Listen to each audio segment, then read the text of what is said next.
Tainá Falcão está neste momento ao lado do ministro do Supremo Tribunal Federal, o decano da Suprema Corte, Gilmar Mendes, para falarmos um pouco dos caminhos do Brasil, lei do marco temporal, o PL da anistia, o ressarcimento às vítimas das fraudes do INSS, a possibilidade, por exemplo, de judicialização do IOF, além, claro, do Fórum de Lisboa. Minha colega Tainá Falcão, a bola é sua, seja bem-vinda e seja bem-vindo, ministro Gilmar Mendes.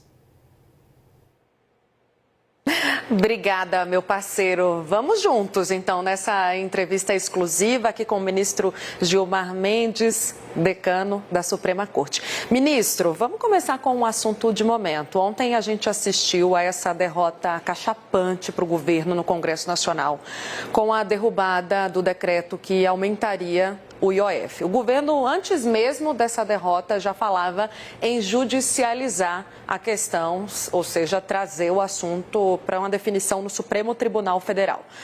Na sua avaliação, cabe ao Supremo decidir sobre a derrubada desse decreto ou é uma questão inerente à política somente?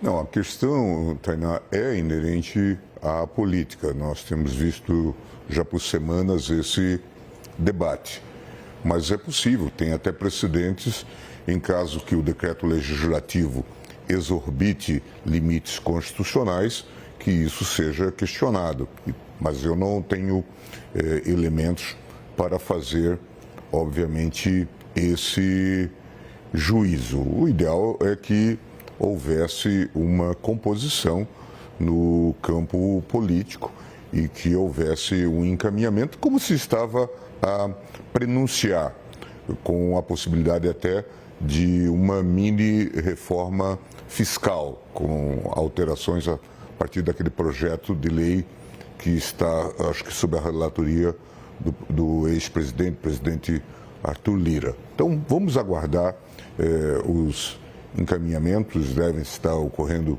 muitas conversas nesse momento em Brasília, para que saibamos se o passo último, a última ratio será a judicialização. Decisão essa que, segundo o ministro da AGU, cabe hoje ao presidente da República. Então pode ser que a gente tenha algum retorno ainda nesta quinta. Gustavo Uribe, é contigo agora.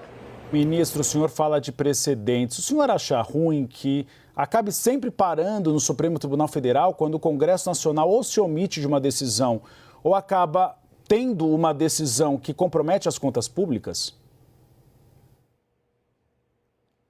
Ele perguntou, ministro, eu vou repetir aqui, Uribe, o ministro não ouviu, se o senhor acha ruim que essas questões da política sempre acabem parando aqui no Supremo Tribunal Federal. Sabe, é algo inevitável diante do papel que a Corte tem no contexto do controle de constitucionalidade. O ruim, o negativo nesse contexto é sempre depois as reclamações. As questões não são resolvidas no campo político, são trazidas para o Supremo Tribunal Federal e depois um lado ou outro imputa ao Supremo ter decidido, e eventualmente até usam expressões mais fortes, né, Uribe, ter se intrometido numa questão política ou supostamente política. O Supremo não cuida de questões puramente políticas. Elas, claro, elas são políticas porque dizem respeito à divisão de poderes e tudo mais, mas o tribunal só interfere quando vem uma questão relevante do ponto de vista constitucional. Avanços de prerrogativas, é o que a gente ouve muito, né, ministro? A nossa especialista em judiciário, a analista Luísa Martins, também vai participar da entrevista. Se o senhor não ouvir, eu repito aqui a pergunta na sequência. Luísa, contigo. Vamos lá. Boa tarde, Tainá, ministro, todos que estão conosco hoje. Eu queria perguntar sobre o PL da anistia, né? A gente tem visto... Boa tarde. A gente tem visto essa discussão, né, sobre a anistia aos envolvidos no 8 de janeiro, e até uma informação que foi trazida pela própria Tainá e pelo Uribe conta ali sobre uma nova versão desse projeto que retiraria os agravantes, alguns dos agravantes dessa pena, permitindo que esses condenados pudessem cumprir a pena em regime aberto ou semiaberto. Qual a sua avaliação em relação a essa medida e ao avanço mesmo dessas discussões no Congresso Nacional? Vamos aguardar o trâmite desse debate. Nós temos ouvido que haveria um projeto no Senado Federal, até supostamente de autoria do presidente, ex-presidente Rodrigo Pacheco, que não trataria da anistia, mas de uma nova conformação das penas. E nesse caso, como uma lei posterior, ela que traga melhorias para a situação, se aplica retroativamente, repercutiria ou poderia repercutir sobre os processos. Mas isso já existe, essa informação já existe de algum tempo e ainda não concretizou-se. Então é preciso que nós aguardemos esses desdobramentos. A notícia boa que nós temos, Luísa, é que avançamos muito no reconhecimento desses casos de prisões humanitárias. Muitas pessoas já foram para casa por prisão domiciliar, ou por terem filhos, ou por terem doenças, ou por estarem idosos. Em suma, acho que esse quadro, em relação aos presos do 8 de janeiro, já se distensionou bastante. Ministro, vamos falar um pouquinho sobre a agenda aqui no Supremo também. Amanhã tem previsão de encontro do ministro Flávio Dino. Ele que é relator sobre questões relacionadas a emendas parlamentares, o que gera algum ruído com o Supremo Tribunal Federal, ali junto ao Congresso, desde o final do ano passado. Tem a previsão de uma audiência pública amanhã entre o ministro, alguns especialistas e a cúpula do Congresso Nacional para falar sobre emendas. Vai e vem, o ministro está questionando o Congresso sobre rastreabilidade e transparência das emendas a partir de acordos feitos com os legisladores anteriormente. É possível vislumbrar um caminho para, a partir de amanhã, se chegar a um denominador comum em relação às emendas e evitar esse vai e vem e esse desgaste entre os poderes, ministro? O senhor acha que amanhã é possível solucionar esse impasse sobre as emendas ou é algo que vai se perpetuar porque há um entendimento diferente entre o Congresso e o Supremo? Eu acho, Tainá, que já avançamos bastante nessa temática. Chegamos até a um texto normativo sobre isso a partir de um encontro que tivemos na presença do ministro Rui Costa, na presença do presidente de então, Rodrigo Pacheco, e do presidente Arthur Lira. Então, e na presença também do ministro Flávio Dino. E chegamos a um entendimento. As decisões tomadas pelo ministro Flávio Dino, elas não são escoteiras iniciais. Elas repetem uma decisão da ministra Rosa Weber, que desde então vem exigindo a publicidade, a rastreabilidade, né, a explicação sobre as divisões. O ministro Flávio Dino herda esta relatoria e prossegue então nessa discussão. Acho que já avançamos bastante. Agora está marcada essa audiência pública e acredito que se fará tudo para que haja um quadro de accountability, que haja um quadro de transparência e não estamos longe, eu imagino, do consenso nessa matéria. Pelo que eu sei, o que há é um resquício de falta de informação ou de desinformação em relação ao passado, tendo em vista os procedimentos que se adotavam à época. Mas isso também, espero, se resolverá. O grande debate, mas esse não se faz aqui, de novo volta ao terreno da política, é se o montante destinado às emendas, se ele não é exagerado, se ele não está tirando prerrogativas do executivo. Mas isso é uma história que remonta ao governo Dilma, aquele embate com o Eduardo Cunha, e a partir daí surgiram as emendas impositivas, e isto foi num crescente, o aumento das emendas a cada ano nesse perfil. Essa é uma questão que certamente nós vamos ter que cuidar no futuro. Nós aqui, estou dizendo, não necessariamente não o Supremo Tribunal Federal. Estou dizendo a própria política vai ter que encaminhar essa temática. Interessante. Gustavo Uribe, contigo agora. Ministro, nós falávamos anteriormente na pergunta da Luísa Martins sobre o 8 de janeiro, as condenações. O senhor disse que já está se caminhando para prisões humanitárias, a possibilidade de saída de mães com os filhos do regime fechado. Gostaria de perguntar sobre uma afirmação feita por Flávio Bolsonaro, filho de Jair Bolsonaro. Ele disse que o candidato que for apoiado por Jair Bolsonaro em 2026, caso ele ganhe as eleições, ele dará um indulto para Jair Bolsonaro após uma eventual condenação pelo Supremo Tribunal Federal. E ele disse que isso precisa ser discutido com o Supremo Tribunal Federal. O senhor vê espaço para a possibilidade do Supremo Tribunal Federal considerar justo ou considerar viável um indulto a Jair Bolsonaro e não poderia ser considerado inconstitucional?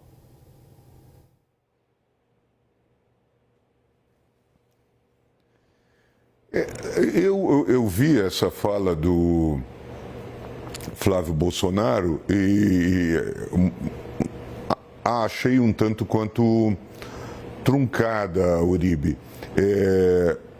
Mas alguns entenderam que ele estivesse impondo condições para o apoio do seu grupo, do grupo do seu pai, ao possível candidato que seria apoiado por essa extrema-direita, esse grupo mais conservador, de que teria que haver o indulto. Como você sabe, nós estamos em meio ainda ao julgamento desse turbulento processo e certamente devemos ter até o final do ano, pelo ritmo que tivemos, a conclusão dele. Não me parece que se possa garantir o indulto e muito menos constranger o Supremo Tribunal Federal nesses casos. Acho que esse tipo de pacto político talvez não se faça, ou se fizer, talvez não tenha efetividade diante da gravidade do quadro que nós vimos, como já ocorreu, por exemplo, com o caso do Daniel Silveira. Uribe? Não, gostaria também que o senhor falasse um pouco sobre o marco temporal. O senhor fez parte das negociações nos últimos tempos. Será enviado um projeto ao Congresso Nacional? O senhor já poderia antecipar para a gente quais serão as premissas desse projeto sobre o marco temporal? Nós estamos formulando as últimas teses a partir dos acordos que fizemos e aguardando, acho que para amanhã, a manifestação da AGU.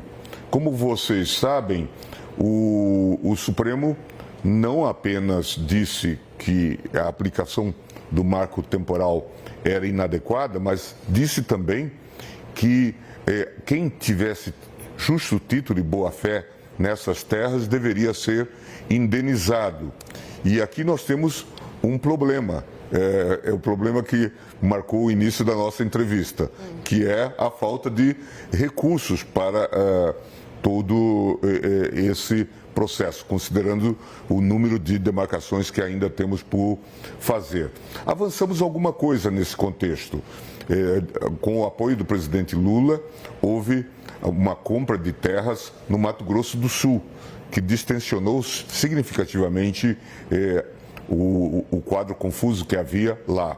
Mais recentemente, num processo da relatoria do ministro Toffoli, se resolveu também uma pendência que envolvia Itaipu, portanto remonta aos anos 70. Índios foram retirados de suas terras para aquele alagamento e formação do lago de Itaipu. Comprou-se terra agora no Paraná para que eles sejam assentados. Então, alguns passos foram dados, mas essa é uma questão delicada. No mais, estamos tentando estabelecer procedimentos, limites, aceitando algumas das premissas estabelecidas no próprio projeto do Congresso Nacional, e eu vou submeter, definida a questão com a AGU, eu vou submeter essa proposta aos colegas do Supremo. Temos uma questão que nós não colocamos nesta mesa, que é a questão da mineração em terra indígena. Mas é uma questão que está sendo colocada no Congresso Nacional. Há até uma comissão designada pelo presidente Davi Alcolumbre. E aqui no Supremo há um caso da relatoria do ministro Dino, em que índios Cinta-Largas constituem uma cooperativa e querem fazer a mineração de diamante em suas terras. Portanto, esse tema também nos aflige e nos desafia. Eu sou otimista, Uribe, em relação a um encaminhamento procedimental. Nós não temos, como eu já disse aos líderes do Congresso, como superar a decisão do plenário em relação ao marco temporal. O plenário é soberano, já decidiu, mas nós podemos melhorar bastante a segurança jurídica do procedimento de demarcação, e nisso é que temos investido e estamos investindo. Ministro, a Luísa quer fazer mais uma pergunta. A gente tem outros assuntos para abordar, mas antes da gente caminhar aqui, eu queria olhar um pouco mais para a pauta do Supremo. Tem um outro assunto super importante sendo debatido aqui, que é as Big Techs. Sim. Né? A regulamentação, a responsabilização pelos conteúdos criminosos publicados por terceiros, a maioria já formada, a despeito de 2 votos divergentes para manter as regras atuais. Bom, eu queria a sua avaliação, ministro, a partir dessa decisão do Supremo, o que pode vir, porque o governo não conseguiu caminhar nisso, tem um projeto parado na mesa do presidente da República, o governo não conseguiu se entender sobre um projeto em relação à responsabilização das redes. O Congresso tirou o corpo fora, decidiu, desde o PL das chamadas fake news, né, não legislar sobre esse assunto, e ainda reclama do Supremo Tribunal Federal se debruçar sobre o assunto. O que acontece, na sua avaliação, a partir da decisão do Supremo? É possível mais uma reação política, outra crise institucional entre os poderes? Como é que o senhor responde a essas críticas, a essa avaliação? Todos viram que essa temática estava entregue e esteve sempre entregue ao Congresso Nacional, que o Senado Federal, sobre ela, deliberou-se de maneira clara. Quando chegou à Câmara, esse tema se tornou mais contundente, mais explosivo, e também muita fake news, né? Disseram que haveria um modelo de censura, que haveria ameaça de censurar a própria Bíblia. As próprias Big Techs fizeram um redirecionamento para que as pessoas tivessem uma visão negativa e atuassem junto aos seus parlamentares contra a aprovação do projeto. Como havia processos no Supremo Tribunal Federal, nós aguardávamos a deliberação do Congresso Nacional. Foi inevitável que esses processos fossem pautados, um da relatoria do ministro Toffoli e outro do ministro Fux, e discutindo fundamentalmente a constitucionalidade do artigo 19, que é o artigo que diz que, em princípio, só se retira conteúdo das redes sociais mediante ordem judicial. E já havia um debate no próprio Tribunal Superior Eleitoral de que, em alguns casos, ter-se-ia que haver a obrigatoriedade de retirada, a chamada de responsabilidade das Big Techs.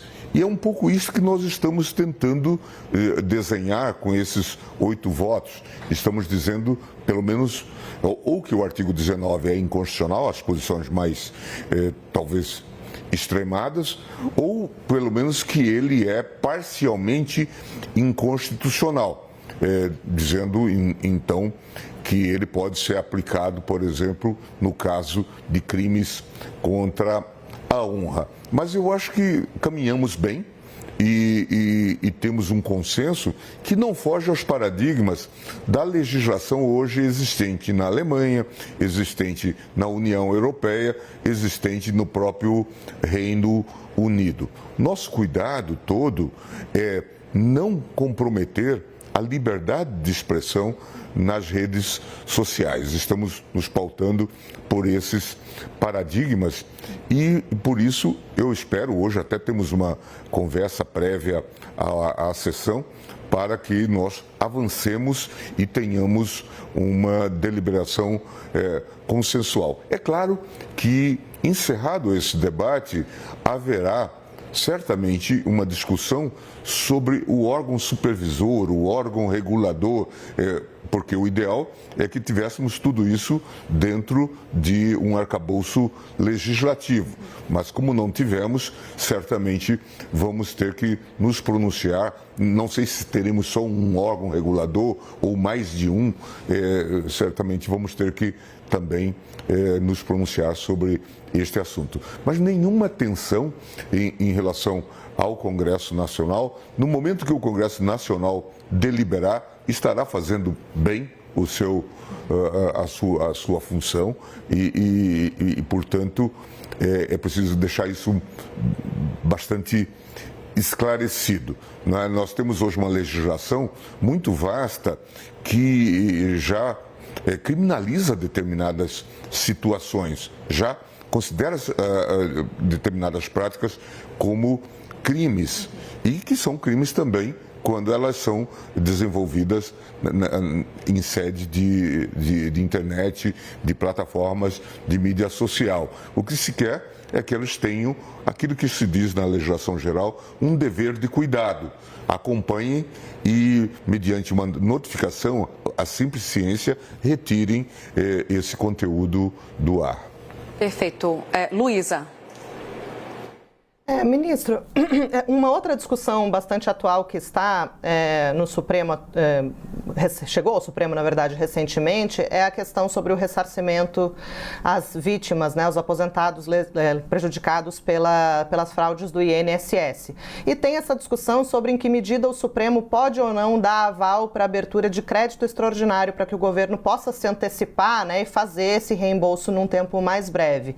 A gente já viu algumas decisões do STF a esse respeito, do crédito extraordinário, não só em casos como as enchentes, também no combate às queimadas. O senhor deu também uma decisão que eu não me recordo exatamente, mas teve a ver com a renda mínima, algum benefício nesse sentido. Queria saber a sua avaliação se é possível e se o Supremo tem tem essa atribuição, de dar esse tipo de autorização para uma despesa que furaria o teto de gastos. Essa questão acho que está com o ministro Toffoli, que, salvo engano, acho que já até deu uma decisão nesse sentido. Em princípio é possível, há uma ADPF colocada aqui e é possível que se coloque, então, uma solução, uma vez que esse tema se tornou bastante emergente desde que revelada a fraude e também o seu montante, o significativo prejuízo que muitas pessoas tiveram. Certamente é uma questão sensível do ponto de vista político, mas como você lembrou, Luísa, nós já tivemos outras decisões semelhantes em casos em que há justificativa de abertura de um crédito extraordinário. Ministro, o nosso tempo está curto. Vamos caminhando aqui para o final da entrevista. Eu queria fazer muitas outras perguntas, né? Mas vamos falar do Fórum também de Lisboa, né? O senhor está promovendo. Quantos anos já, ministro? Já é o 13º ano. 13º ano. Eu queria te ouvir, falar um pouco sobre a presença, né, de autoridades.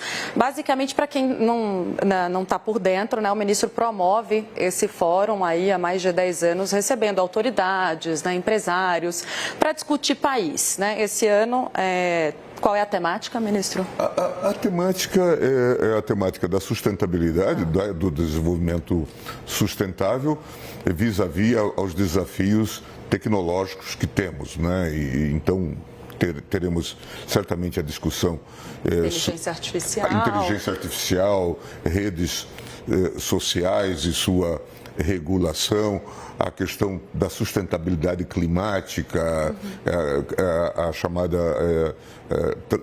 transição energética e temas variados também da nossa vida política, semipresidencialismo, a questão do orçamento, né?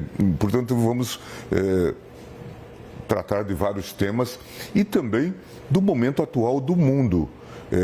O mundo está vivendo, desde a guerra da Ucrânia, Rússia e Ucrânia, está vivendo um momento muito singular e que sinaliza, por exemplo, debilidade das organizações internacionais. A própria inadequação, talvez, desse sistema, esse poder de veto do Conselho de Segurança.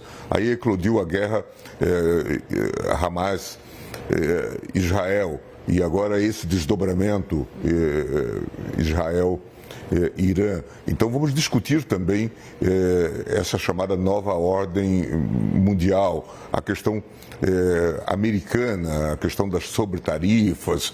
Então, a rigor, temos muitos temas e também nós temos um papel, o papel do Brasil no mundo. Nesse momento que estaremos em Lisboa, vai estar se realizando em Brasília a reunião dos BRICS, que é um tema extremamente importante, né? Esse novo bloco, ele de fato consegue responder às demandas e pode ser um player nesse novo contexto, então é relevante.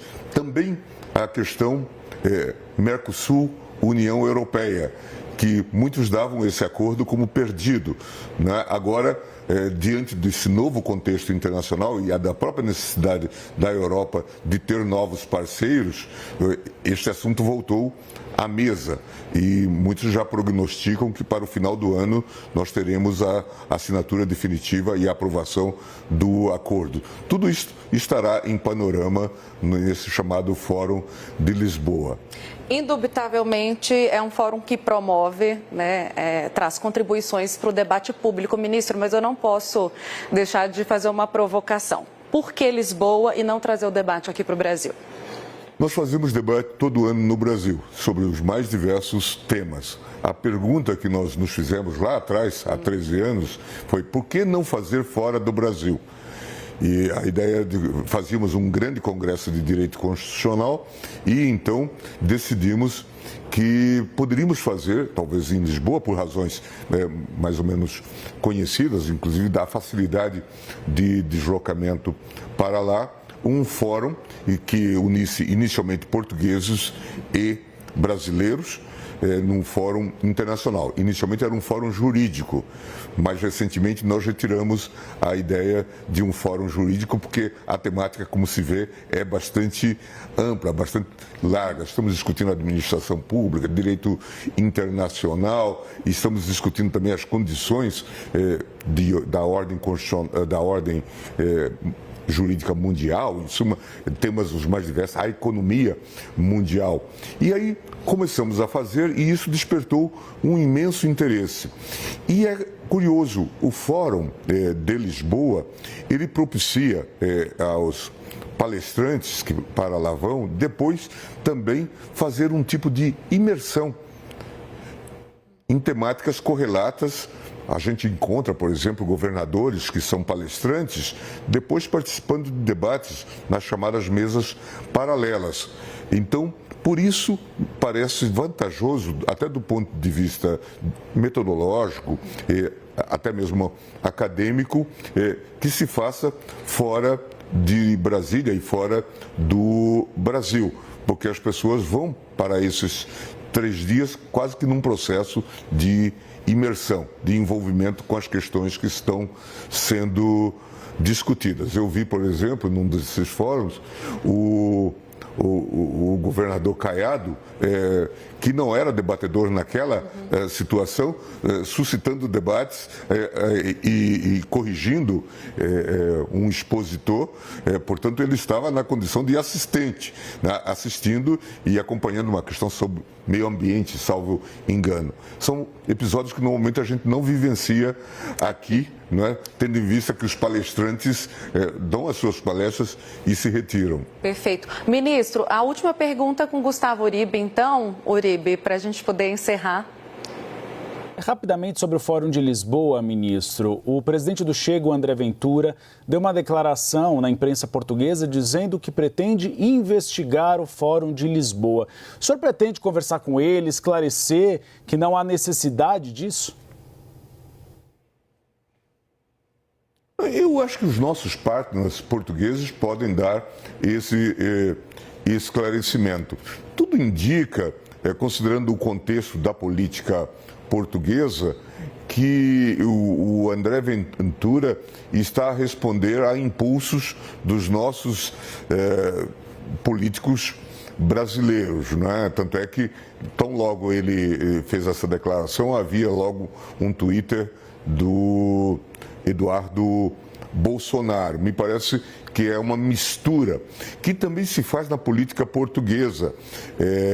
Hoje se estima que 400 mil brasileiros votam nas eleições portuguesas e, portanto, talvez o presidente do Chega esteja falando para esses eleitores. Mas não há nenhum problema, o fórum é absolutamente transparente, feito por instituições extremamente responsáveis, o IDP, a FGV, a Faculdade de Direito da Universidade de Lisboa, apoiado pelo FIB. Portanto, na verdade, se houvesse investigação, ela resultaria inefetiva, não há nenhum problema quanto a isso.